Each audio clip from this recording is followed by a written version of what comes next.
अब देख लो आप, दिन में सतनाम जिनको प्राप्त है, कम से कम 1000, 500, 2000 मंत्र तो डेली करते हो, चाहे कितने बिजी हैं। चलते फिरते बस में बैठ के खाते पीते, परमात्मा ने बेरा है कि काल पीछा छोड़े को ना, और ना इसने भक्ति की फुर्सत दे, फंसा सा दिया। तो परमात्मा ने ऐसी विधि बता दी कि नाम उठत नाम बैठत नाम सोत जागबे, नाम खाते नाम पीते नाम से लागबे। हमने देखा हमारे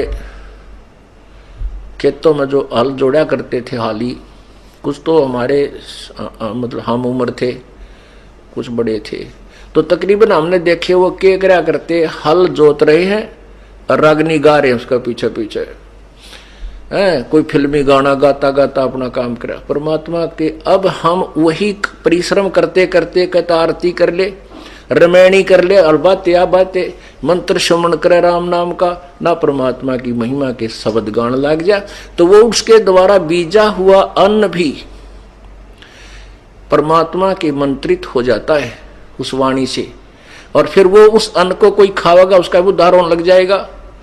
इब गावा रागनिर पीवा बीड़ी, और फिर बीज बोए रत राग, उसका क्या असर होगा फिर उस बीज से, सारे नशेड़ी हो गए उसी तरीके से। तो ऐसे ही हमने इस समाज को बदलना है, इस प्रोसीजर को चेंज करना है। किसान मजदूर मजदूरी कर रहा है, अपना सिमरण करे, और सिमरण तो मन हट जाता, फिर अपना भगवान की 2-4 जो भी वाणी याद आ हुआ है गान लाग जा, फिर उस वाणी तो छिक ले, तो फिर सिमरण पर ला दे, फिर रमैणी करने लाग जा, फिर शाम की आरती कर ले, चाहे काम करते करते मजदूरी करते करते आरती कर ले, रोटी पोते पोते कर ले, बर्तन साफ करते करते कर लो, क्योंकि वो तो आत्मा से करनी होती है। तो ऐसे जो कमाई कर ली और फिर मार्ग से भ्रष्ट हो गया, तो वो क्या होगा? अब ब्रह्म जैसे श्वास के सिमरण की कितनी कमाई, फिर एक ओम नाम के मंत्र की कितनी कमाई हो जाएगी जो सतनाम के अंदर है। तो उस ओम नाम की कमाई जो जिसकी अत्यधिक है और रह गया यही काल के जाल में, तो काल उनको सिलेक्ट कर लेता है। उनको इसने एक ब्रह्मांड में नकली कंस्ट्रक्शन करवा रखी है, नकली सतलोक, नकली अलखलोक, नकली अगम और नकली अनामी लोग उनमें रखता है। ये बोली बूझ वानो समझाओ आगे सतलोक, और फिर उन्हीं में से सिलेक्ट करके ब्रह्मा विष्णु महेश की पदवी पर रख लेता है। और जो दूसरे मंत्र का है उसी के आधार वो कमाई फिर उनको वो तो ब्रह्मलोक में खत्म करवा दी ओम आड़ी तय, और फिर उसको उस जो दूसरा मंत्र है जो हमने आगे चलकर ऋण देना था उस पर ब्रह्म के लोक से पार करने के लिए, उस सतनाम के दूसरे मंत्र की कमाई से ब्रह्मा विष्णु महेश और ऊंचे ऊंचे धर्मराज आदि की पदवी दे देता है। कमाई इनने की वह जो कबीर परमात्मा की शरण में किसी समय की हुई होती है, वही फिर कोई ऋषि बन जाता है, कोई देवता बन जाता है, वो होती तो उनकी पिछली कमाई है भक्ति की, लेकिन उस समय जो वो डरेड होते हैं उससे केवल सिद्धियां आ जाती हैं। जो तप करते हैं और किसी मंत्र का जाप करके वो सिद्धियां प्राप्त करते हैं, मोक्ष की कमाई नहीं होती उनकी। तो इस प्रकार ये काल का भयंकर जाल है।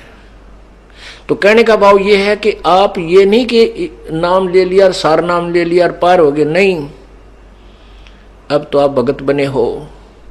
अंतिम श्वास तक प्रभु के चरणों में गिरे रहना पड़ेगा, पड़ा रहना होगा।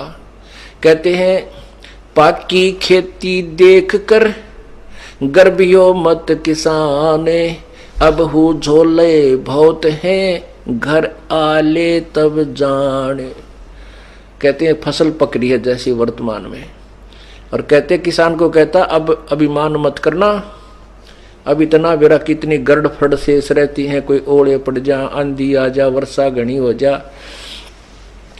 कहते तेरे घर आले जब अपनी मानिए अभी तेरी नहीं है। ऐसे ही कहते तूने सोचा मैंने सार नाम मिल गया, मैं भक्ति कर रहा हूं, कहते अभिमान मत कर लेना, अभी तक काल के बहुत ज्यादा जोके शेष हैं, सतलोक पहुंच ले जब पीछा छूटा मानिए, ये तब तक मालिक के चरणों में पड़ा गिरा ही रहना। द्वार धनी के पड़ा रहे, धक्के धनी के खावे, 100 काल जकजोल ही पर द्वार छोड़ ना जावे।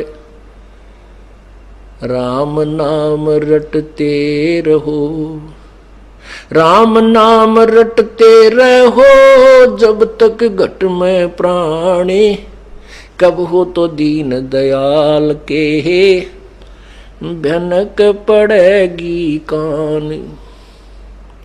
के अंतिम श्वास तक नाम जपता रहे और कदे तो दीन दयाल के भनक पड़ेगी कान। और जब वो प्रसन्न होगा 1 सेकंड में आपको सतलोक बैठा देगा। 1 सेकंड के अंदर ऊपर पाओगे तुम, काल में पता भी ना चला कौन से रास्ते गया। ये उनके लिए व्यवस्था होगी जो अंतिम श्वास तक परमेश्वर की शरण में इस दास के माध्यम से लगे रहेंगे।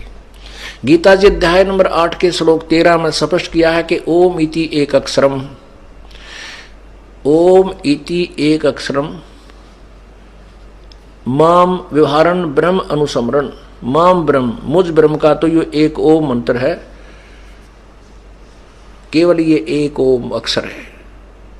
उच्चारण करके सुमरण करने का यह पर्याति तजन देहम सयाति परमाम गतिम, जो अंतिम सांस तक प्राण त्यागने तक इसका सिमरण करता है वो परम गति को प्राप्त होता है। काल कहता वो मेरे वाली परम गति को प्राप्त होता है। यही परमात्मा कहते हैं द्वार धरणी के पड़ा रहे। गीता जी अध्याय नंबर 8 के श्लोक नंबर 7 और 5 में गीता ज्ञानदाता कहता है कि मेरी भक्ति कर तो मेरी शरण में रहेगा, ये नियम है। फिर ये नियम है कि उस भगवान की भक्ति करेगा, परम दिव्य पुरुष परमेश्वर की, उस पूर्ण ब्रह्म की तत्वदर्शी संत से लेकर के, तो उसकी शरण में उस भक्ति के कारण ही वहां जाएगा, उस भक्ति बल से वहां जाएगा, यानी उस परमात्मा उस कमाई के कारण ही तो सतलोक उसके पास जाएगा।